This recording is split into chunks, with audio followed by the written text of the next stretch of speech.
신약성경 402쪽에 있습니다. 요한계시록 3장 1절부터 6절까지 말씀입니다. 우리 한 절씩 교독하십니다.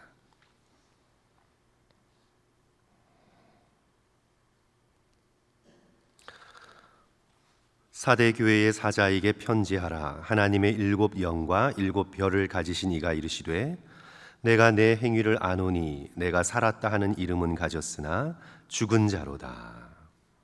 너는 일깨어 그 남은 바 죽게 된 것을 굳건하게 하라. 내 하나님 앞에 내 행위에 온전한 것을 찾지 못하였노니 그러므로 내가 어떻게 받았으며 어떻게 들었는지 생각하고 지켜 회개하라. 만일 일깨지 아니하면 내가 도둑같이 이르리니 어느 때에 내게 이르는지 내가 알지 못하리라. 그러나 사대에 그 옷을 더럽히지 아니한 자 몇 명이 내게 있어 흰 옷을 입고 나와 함께 다니리니 그들은 합당한 자인 연고라. 이기는 자는 이와 같이 흰 옷을 입을 것이요 내가 그 이름을 생명책에서 결코 지우지 아니하고 그 이름을 내 아버지 앞과 그의 천사들 앞에서 시인하리라. 같이 읽습니다. 귀 있는 자는 성령이 교회들에게 하시는 말씀을 들을지어다. 아멘. 요한계시록의 소아시아에 보내는 다섯 번째 편지는 사대 교회를 향한 것입니다. 3장 1절 사대 교회의 사자에게 편지하라. 그런데 이 사대 교회는 이 사대 교회에 보낸 편지는 지금까지의 요한계시록의 편지의 패턴을 깨고 있습니다. 예수 그리스도의 모습을 소개한 다음 그 다음에 칭찬, 책망, 권면, 약속, 이 패턴으로 이 편지가 이루어져 있는데 사대 교회에는 칭찬이 없습니다. 곧장 책망으로 이어집니다. 그리고 그 책망의 정도가 충격적입니다. 아마 소아시아의 7교회 가운데 가장 충격적인 책망이라고 여겨집니다. 우리 다시 3장 1절의 말씀을 함께 읽겠습니다. 성도 여러분, 3장 1절 말씀, 사대 교회의 사자에게 시작. 사대 교회의 사자에게 편지하라. 하나님의 일곱 영과 일곱 별을 가지신 이가 이르시되 내가 내 행위를 아노니 내가 살았다 하는 이름을 가졌으나 죽은 자로다. 충격적입니다.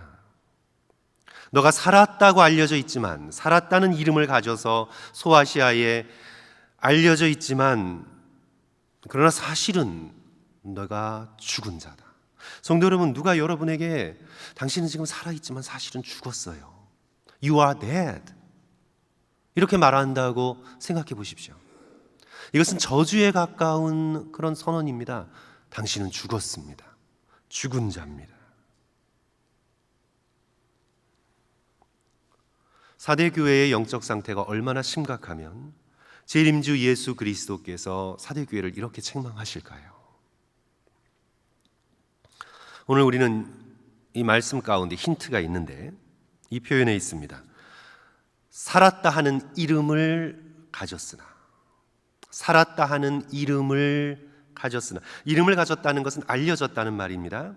저 교회는 살아있구나, 저 교회는 생동감이 있구나 라고 알려졌다는 얘기입니다. 너희들이 살아있다고 알려져 있구나.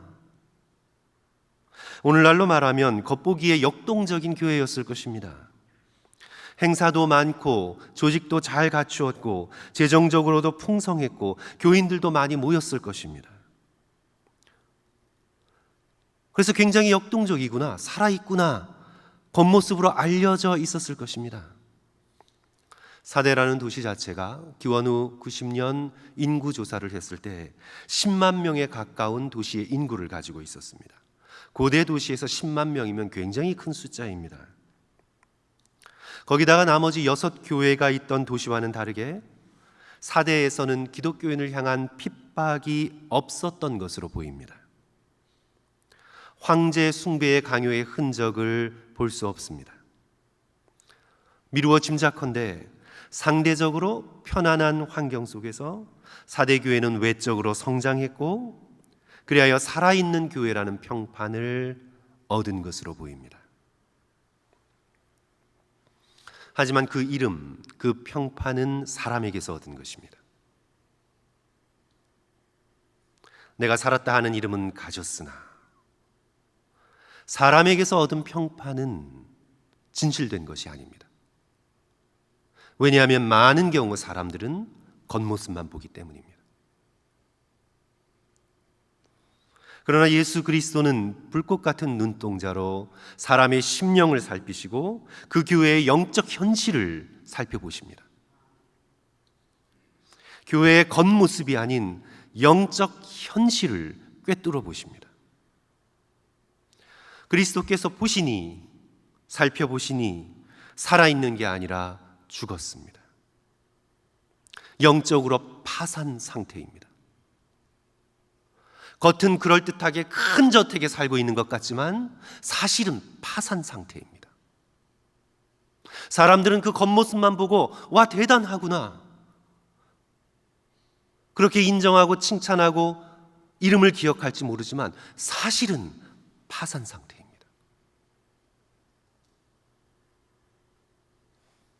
내가 살았다 하는 이름은 가졌으나 죽은 자로다. 성도 여러분, 어떻게 교회가 영적으로 죽은 교회가 됩니까?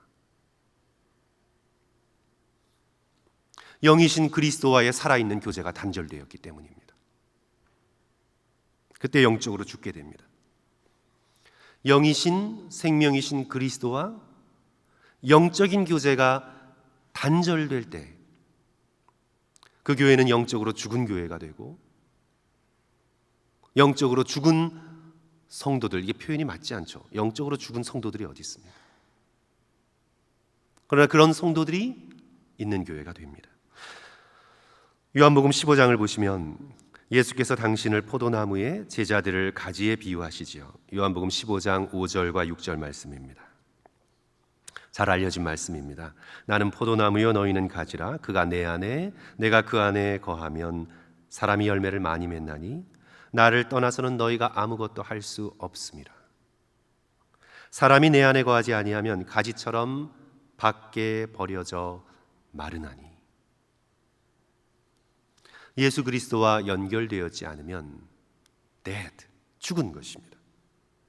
버려져 말라 죽게 된 것입니다. 말씀드린 것처럼 사대교회의 겉은 화려했습니다. 명성이 있었습니다. 다 잘되고 다 소문난 교회라고 알려져 있었습니다. 하지만 속에는 영이신 예수 그리스도와의 살아있는 깊은 교제가 단절되었습니다. 영적으로 죽어버린 것입니다. 오늘 본문에서 재림주 예수 그리스도께서 어떤 모습으로 등장하는지 함께 좀 살펴봅니다. 다시 3장 1절로 돌아가는데요. 사대교회의 사자에게 편지하라. 하나님의 7 영과 7 별을 가지신 이가 이르시되.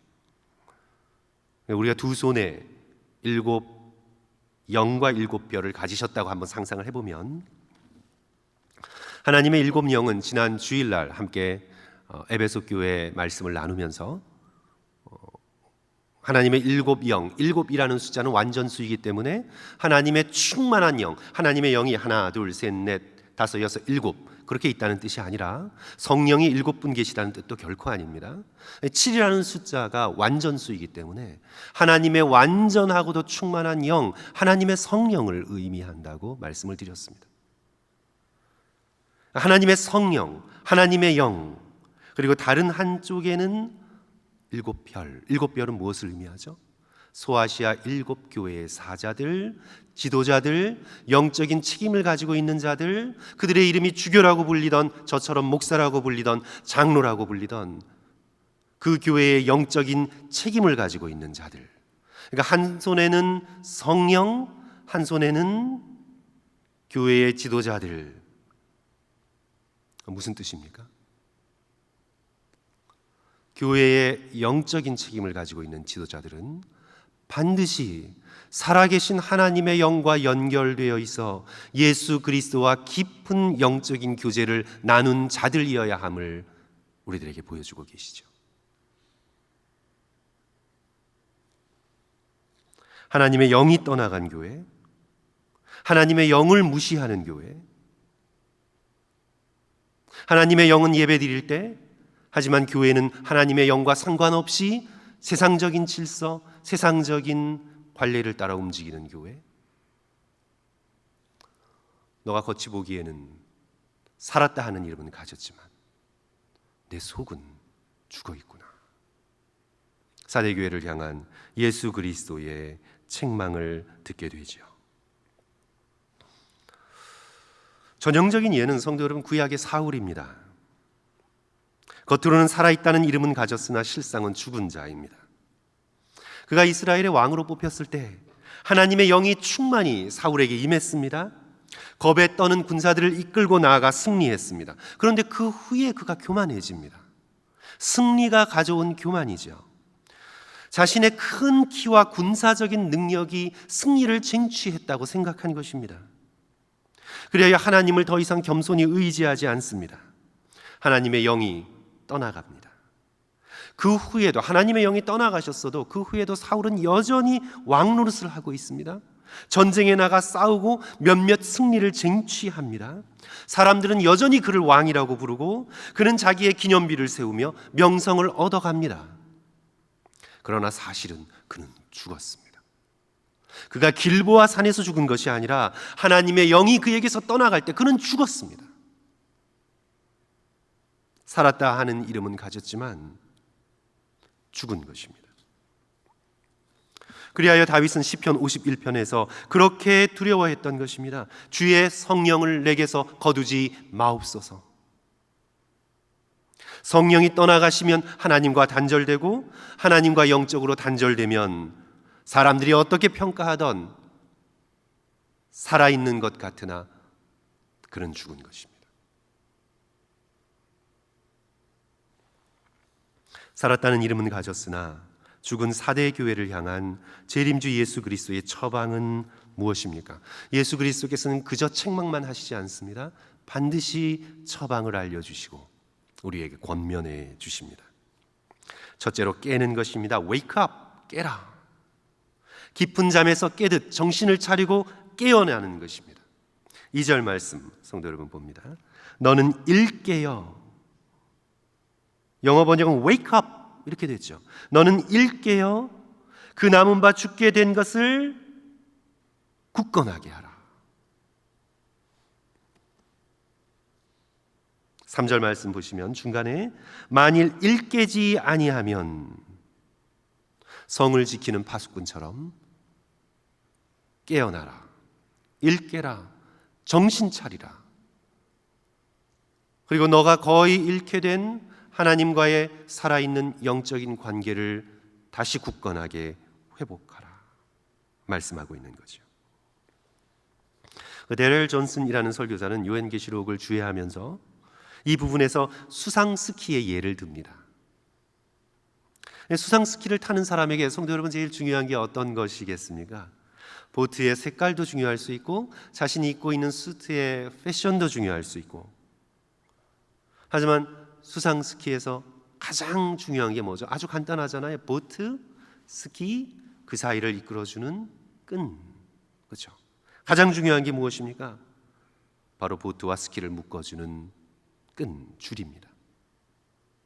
그 줄이 끊기거나 그 줄을 놓게 될 때 물에 빠지게 됩니다. 우리 그리스도인들이 날마다 깨어서 점검해야 할 것은 나는 오늘 살아계신 예수 그리스도와 영적으로 연결되어 있는가? 바로 그것입니다. 내 영이 오늘 살아계신 그리스도와 이어져 있는가?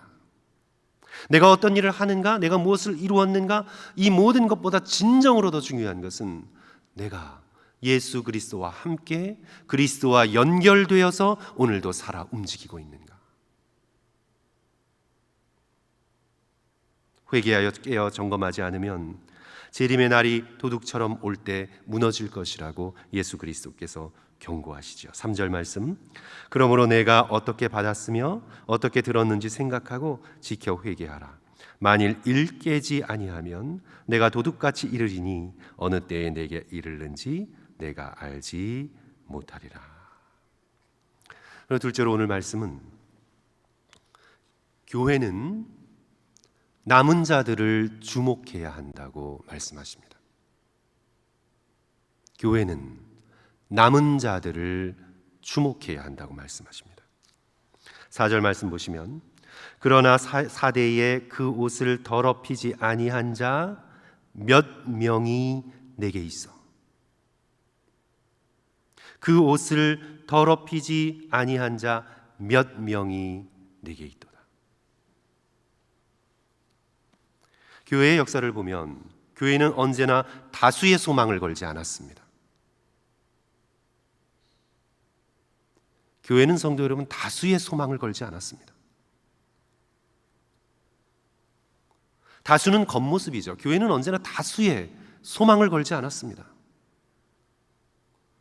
교회의 역사상 다수가 우르르 움직여 교회를 새롭게 했던 적이 단 한 번도 없었습니다.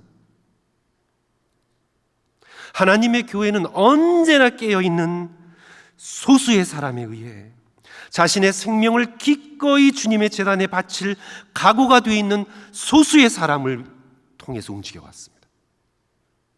교회의 역사는 언제나 그랬습니다. 그 옷을 더럽히지 않은 소수의 사람들로 인해 교회의 역사는 움직여왔습니다. 죄악이 세상에 관영할 때 노아는 소수였습니다. 야곱의 12아들 중 요셉은 소수였습니다. 바알의 종교가 이스라엘을 뒤덮고 기승을 부릴 때 엘리야와 바알에게 무릎을 꿇지 않은 7천은 그 사회의 소수자였습니다. 중세교회가 깊은 영적 어두움을 치닫고 있을 때 프란시스와 그를 따르는 자들은 소수였습니다. 천주교의 타락이 극에 달했을 때 개혁자 마틴 루터는 소수였습니다. 교회는 언제나 영적으로 깨어 재림주 예수 그리스도의 다시 오심을 바라보며 자신을 거룩하게 준비하는 소수에 의해 움직여져 왔습니다. 예수 그리스도께서, 재림주 예수 그리스도께서 사대 교회에게 거시는 소망은 바로 자신의 옷을 더럽히지 않은 몇몇에 있는 것을 우리는 깨닫게 됩니다. 그래서 재림주 예수 그리스도께서 약속하십니다. 4절과 5절 말씀. 그러나 사대에 그 옷을 더럽히지 아니한 자 몇 명이 내게 있어 흰 옷을 입고 나와 함께 다니리니 그들은 합당한 자의 연고라. 이기는 자는 이와 같이 흰 옷을 입을 것이요 내가 그 이름을 생명책에서 결코 지우지 아니하고 그 이름을 내 아버지 앞과 그의 천사들 앞에서 시인하리라. 그러므로 사랑하는 성도 여러분, 우리가 남은 자가 됩시다. 성도 여러분, 저와 여러분이 이 미국 땅의 남은 자가 됩시다. 저와 여러분이 이 동포 사회의 남은 자가 됩시다. 우리가 나성 한인교회의 그루터기가 됩시다. 시대가 어둡고 교회가 타락했다 한탄만 하지 말고 우리 자신이 그 옷이 더럽혀지지 않은 몇몇의 무리에 들어가는 영광을 얻는 저와 여러분이 됩시다.